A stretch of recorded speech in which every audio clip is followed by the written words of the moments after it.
Hello everyone, welcome to the channel Y K star chemistry.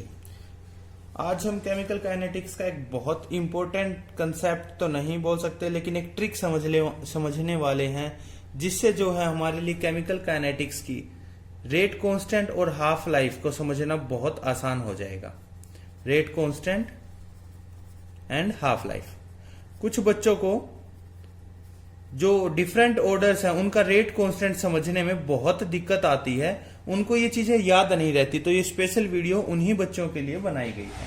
तो समझते हैं कि रेट कांस्टेंट और हाफ लाइफ है, इसको हम कैसे आसानी से याद कर सकते हैं और एक ही फार्मूला से, चाहे वो आपका जीरो ऑर्डर है, फर्स्ट ऑर्डर है, सेकंड ऑर्डर है या थर्ड ऑर्डर है, उसके लिए हर एक जो रेट कांस्टेंट है उसको फाइंड आउट कर सकते हैं विद इन 30 सेकेंड के अंदर। तो लेट्स स्टार्ट कि जो रेट ऑफ रिएक्शन उसको हम किससे देते हैं? Rate is directly proportional to concentration to the power n। हम किसी भी nth ऑर्डर के लिए फाइंड आउट करेंगे और n जो है उसकी वैल्यू फिर हम 0, 1, 2 किसी भी ऑर्डर के लिए फाइंड आउट कर सकते हैं। तो रेट क्या होता है हमारा? रेट होता है dx अपॉन dt। अगर साइन ऑफ प्रोपोर्शनलिटी को रिमूव करते हैं तो हमारा क्या आएगा? k into concentration to the power n। ठीक है, अब हमें क्या फाइंड आउट करना है? k की वैल्यू फाइंड आउट करनी है, तो हम क्या करते हैं, k को इस तरफ रख लेते हैं और हमारे पास आता है dx upon dt into 1 upon concentration to the power n। ठीक है, एक बार हम इसको ड्राइव कर लेते हैं, उसके बाद एक फार्मूला आएगा जिसको आप आसानी से याद करेंगे।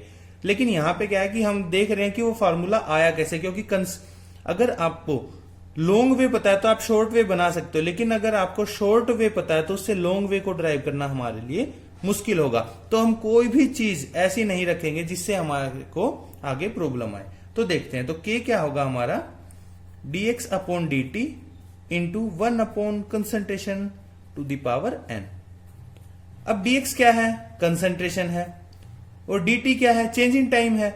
चेंज इन टाइम है तो हम इसको डायरेक्ट टाइम लिख लेते हैं, into 1 upon concentration to the power n।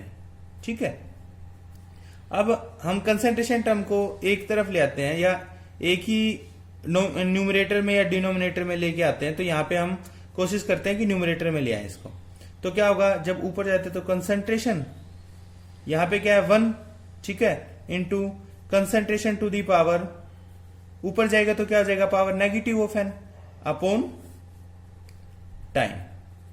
तो ये आएगा हमारे पास concentration to the power 1 minus n, क्योंकि ये 1 है। जब हमने इनको जब सोल्व किया तो क्या आया? Concentration to the power 1 minus, और यहां पे टाइम है, इसको ऊपर लेके जाते तो क्या आएगा? Time inverse.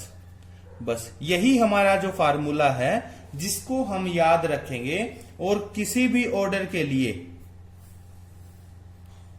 जो रेट कांस्टेंट की वैल्यू है उसको फाइंड आउट कर सकते हैं। अब हमारी कंसंट्रेशन क्या होती है? मोल पर लीटर में।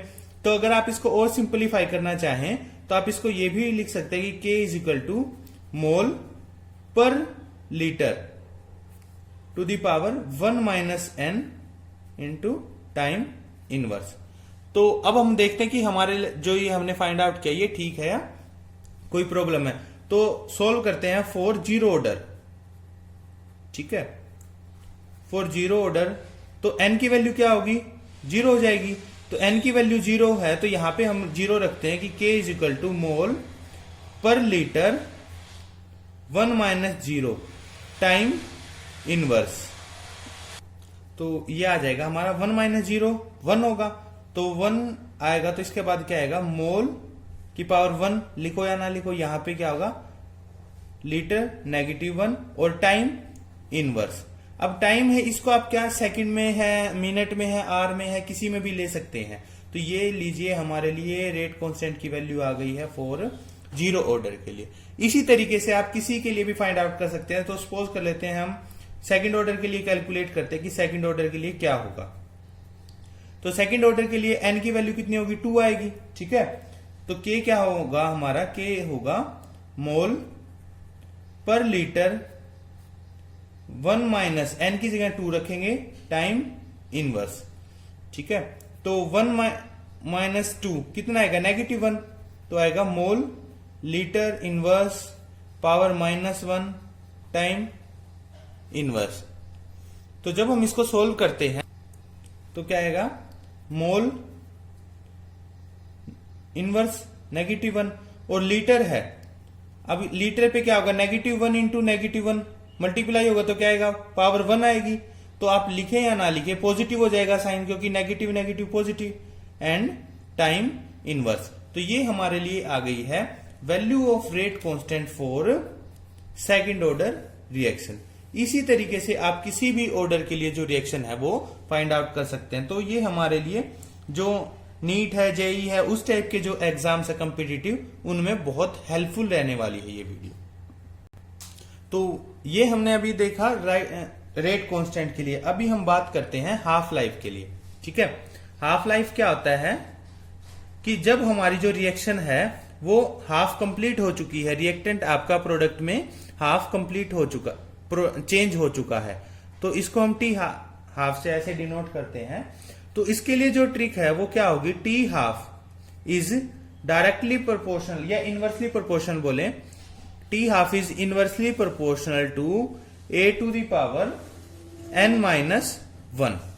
ठीक है, यही फार्मूला है कि T half is inversely proportional to a to the power n-1, where n is order of reaction. तो यहीं से हम क्या है, किसी भी जो हाफ लाइफ है और उसके ऑर्डर के बीच में जो रिलेशन है वो फाइंड आउट कर सकते हैं, किसके, कंसंट्रेशन के रिस्पेक्ट में। तो देखते हैं, हम फर्स्ट ऑर्डर के लिए ट्राई करते हैं। फॉर फर्स्ट ऑर्डर के लिए क्या होगा, n की वैल्यू 1 होगी, तो हम लिखते हैं T half is directly proportional to 1 upon a to the power 1-1। ठीक है, 1-1 क्या होगा, 0 होगा। T half is a to the power 0, a to the power 0 क्या होती है, 1 होती है। तो यहां से हमने देखा कि T half is independent of A क्या है हमारा, इनिशियल कंसंट्रेशन। ठीक है, तो हम, और अगर हम एक्सपेरिमेंटल हम जो कैलकुलेट करते हैं उसको हम मिलाएं तो क्या आएगा उसकी value, T half for first order क्या होती है, 0.693 अपॉन के। तो आप देख रहे हैं यहां पे कोई भी टर्म नहीं है कंसंट्रेशन से रिलेटेड।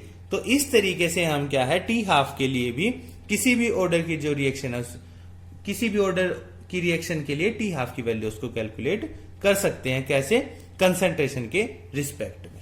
तो अगर आपको वीडियो पसंद आई है तो लाइक जरूर कीजिएगा। Thank you.